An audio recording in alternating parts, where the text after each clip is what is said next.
नमस्कार, सहारा प्रणाम। मैं हूं निरंजन। खबर विशेष में आपका स्वागत है। आज खबर विशेष में हम चर्चा करने वाले हैं शिवसेना ने दशहरा रैली के बाद, दशहरा रैली में खड़े किए मुद्दों पर, दशहरा रैली के बाद बुर्के पर पाबंदी लाने की मांग करके एक और विवाद शुरू कर दिया है। पहले हम देखते हैं ये मांग है क्या। शिवसेना के मुखपत्र सामना में छपे एक लेख ने एक बार फिर एक नया बिगुल बजा दिया है। संपादकीय कॉलम में बाला साहेब ठाकरे ने अपने बयान में ये कहा है कि बुर्का पर पाबंदी लगे, क्योंकि बुर्के की आड़ में ही आए दिन बीएमसी अस्पतालों से बच्चों की चोरी की जा रही है। यहाँ तक कि सांता क्रूज के वीएन देसाई अस्पताल में बच्चा चोरी की घटना भी बुर्के की ही आड़ में हुई है। और तो और इस बारे में शिवसेना नेता संजय राउत का कुछ अलग ही कहना है। इस्लाम ने ये कहा है कि आप बुर्के के आड़ में बच्चों को अगवा करें। ये कोई इस्लाम में लिखा नहीं है, ये कुरान में लिखा नहीं है, ये पर्सनल लॉ में लिखा नहीं है। ये आप इस्लाम की आड़ में, बुर्का के आड़ में बच्चों को अगवा करें, बेच दें, ये कहाँ लिखा है? कानून बनाइए, कानून नहीं है तो हमारी सुरक्षा का मामला है, हमारे माताओं की सुरक्षा का मामला है, हमारे बच्चों का सुरक्षा का मामला है, तो हम जरूर मांग करते हैं। जबकि इस तरह के बयान को कांग्रेस लीडर एक पॉलिटिकल स्टंट मान रहे हैं। दुनिया में ऐसा देश है कि देश में भारत देश में सब जैसे धर्मों का मान सम्मान किया जाता है, उनका आदर किया जाता है, और ये भारत की परंपरा है और मैं समझता हूँ ये संस्कृति है। इसको पाबंदी लगाना मैं समझता हूँ उचित नहीं है। किसी का धर्म पे ये चीजें नहीं लानी चाहिए, मुझे लगता है। तो ये सब कहना, ये पॉलिटिकल स्टंट सब करना बिल्कुल मुझे लगता नहीं है। दिल्ली में एक बच्चा चोर गिरोह पकड़ा गया, उसकी सरगना साध्वी है।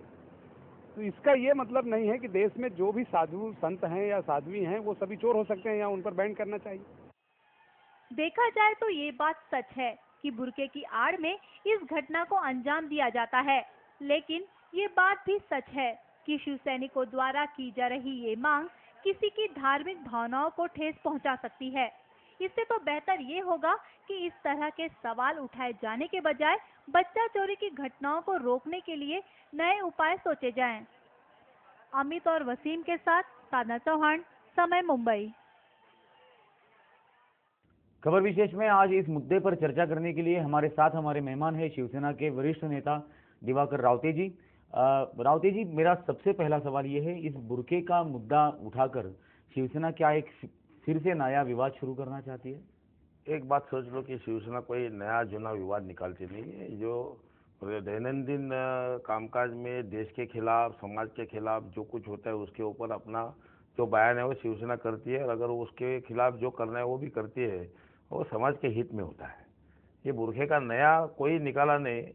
जो एक बच्चा भगाया गया और सीसीटीवी कैमरा में वो जो भगाने वाली औरत थी वो दिख रही थी, लेकिन बुर्के की वजह से वो कौन औरत है वो नहीं देख पाई।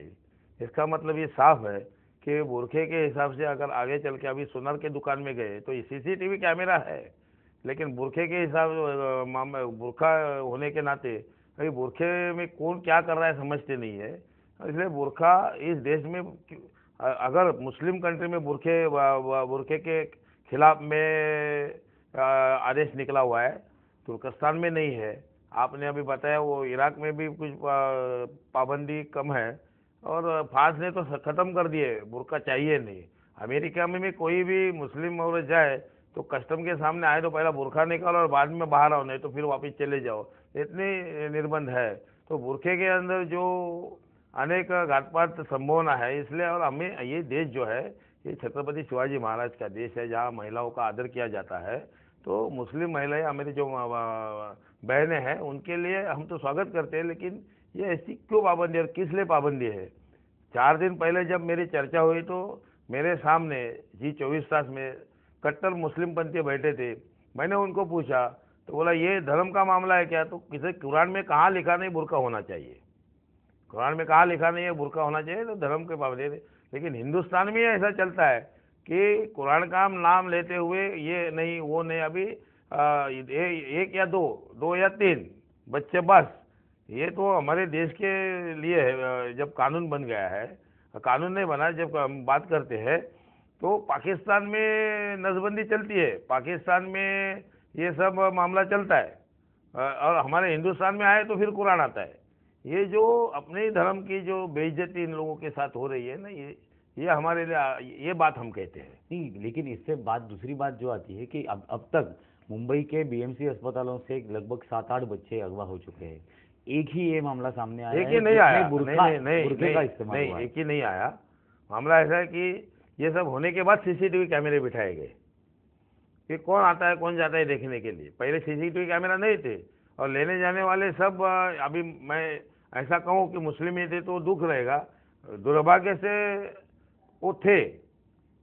अभी क्यों लेके जाते हैं कैसे लेके जाते हैं, लेकिन बच्चे भगाने का तो ये शहर में, बड़े शहर में बहुत बड़ा माहौल है क्योंकि उनको भगाते हैं, बेचते हैं। आप जो कह रहे हैं इसके बराबर 2 दिन पहले दिल्ली में एक साध्वी को गिरफ्तार किया गया जिसने 7 बच्चों को अगवा किया हुआ था। ठीक है, उनको भी छुड़ाया गया और साध्वी को बात ऐसी पकड़ा है कि गया। वो पकड़ी गई ना, वो पकड़ी गई। मैं बात सुनो, बुरखे के खिलाफ जो हम कहे वो धर्म का मामला नहीं और मुसलमानों का मामला नहीं है। नहीं, फिर ऐसे मामलों में किस पर बात पाबंदी ऐसे कि लगाएंगे? साध्वी ने 7 बच्चे अगवा किए तो उन्हें पकड़ा, क्यों पकड़ा? क्योंकि आइडेंटिफिकेशन हो गया। बुरखे वाले बुरखे डाल के जब काम होते हैं तो आइडेंटिफिकेशन नहीं होता है। अभी मुझे ये नहीं समझ में आता है, जब चुनाव में जाते हैं, हम भी वहाँ रहते हैं, ऑफिसर बोले बुरखा उठा तो नहीं उठाएंगे, हमारे धर्म के खिलाफ है। अंदर कौन है, वोटर कौन है? वो उसका काम है ना, वहाँ बैठे हुए जो अफसर है उसको कुछ लेना देना नहीं। बुरखे के अंदर की महिला हमारी बहन कैसी है क्या है उसको उनको नहीं देखना है। खाली जो मतदार यादी के सामने जो उनकी तस्वीर है वही तस्वीर के मिलती जुलता वोटर है कि नहीं, उसके नाम से लेना नहीं, कुछ नहीं। तो भी इनका वहाँ धर्म आता है, बोलते हैं महिला थे। इसका मतलब यहाँ रहने वाले सब पुरुष बदमाश है, ऐसा होता है क्या? ये गवर्नमेंट ऑफिसर बनवा। मैं तो कहता हूँ कि अगर पोलिंग का काम है, चुनाव का काम है और चुनाव के मामले में अगर ऐसा कुछ होता है तो सीधा ऐसे कहने वाले बुर्काधारी के ऊपर तो सरकारी कामकाज में दखलंदाजी लेने की और रोकने की वजह से उनके ऊपर गुनाह ज़्यादा होना चाहिए। ये ऐसा नहीं चलता है और सब पुरुष बदमाश होते हैं, ऐसा ही उनका मतलब है क्या? ये बहुत गलत है। और हमारी जो बहनें घूमती हैं, मैं तो इतना ही कहता हूँ कि मैं अगर अंदर दिल में झांक के देखे तो ये हमारे बहनें भी गुलामी में रहती है, उनको भी लगता होगा। इन धर्म के नाम पे ये सब चलता है। ठीक है, उनका धर्म है, मैं उनका आदर करता हूँ, लेकिन अभी सामाजिक जब सार्वजनिक जगह है वहाँ जाते आते हुए खाली चेहरा बाकी हम तो पूछते नहीं है ना। कुरान में ऐसा लिखा है कि औरत के हाथ, मैंने जो बताया मुझे उस दिन टीवी पे रिकॉर्डेड है, तो औरत के हाथ और चेहरा खुला रहना चाहिए, बाकी सब शरीर बंद चाहिए। उस हिसाब से वो बुर्का है, उस हिसाब से बुर्का है। तो हम यही चाहते हैं कि आप जब समाज में घूमते हैं तो अभी तो देखिए खामखा एक औरत की वजह से पूरी समाज की महिला क्यों बदनाम हो। तो मैं तो आपके माध्यम से अपील कर रहा हूँ सब उन बुजुर्गों को कि ये बात समझ लो और ये समझदारी से, जो पाकिस्तान में जहाँ धर्म नहीं चलता है तो यहाँ क्यों उसके लिए धर्म चलता है। तो मैं उनको और पूछता हूँ। नहीं, बात सिर्फ ये बुरखे से शुरू आपने हुई। कहा कि नया माहौल नहीं चालू किया, जब घटनाएं घड़ी, इसलिए मैं कह रहा हूँ नया, क्योंकि बात सिर्फ बुरखे से ये शुरू हुई है ऐसा नहीं है। जब भी अफजल गुरु का मामला आया तो शिवसेना का, अफजल गुरु तो राष्ट्रद्रोही है। मुझे खत्म करने दो। उसके खिलाफ जब बात हुई तब शिवसेना की उसमें दखलंदाजी थी। जब कसाब का मामला आया तो कसाब का वकील पत्र भी किसी ने नहीं लेना चाहिए। अगर शिवसेना ने दखल अंदाजी दी तो आपने क्यों नहीं दी? कुछ आप क्या भारतीय नहीं है? आपको इस अपने खुद के देश के ऊपर गर्व नहीं है? अगर देश के ऊपर हमला करने वाला कोई भी हो तो आप क्या मैं क्या, सबको दखल अंदाजी लेनी चाहिए। यही दुर्भाग्य की बात है। मेरे ही देश का कानून उसके खिलाफ कार्रवाई कर रहा है। हाँ, नहीं तो नहीं हो रही है ना। बात ऐसी है कि अफजल गुरु को फांसी की सजा सुनाने के बाद आज 8-9 साल हो गए, उसको क्यों फांसी पे नहीं चढ़ा जाता है?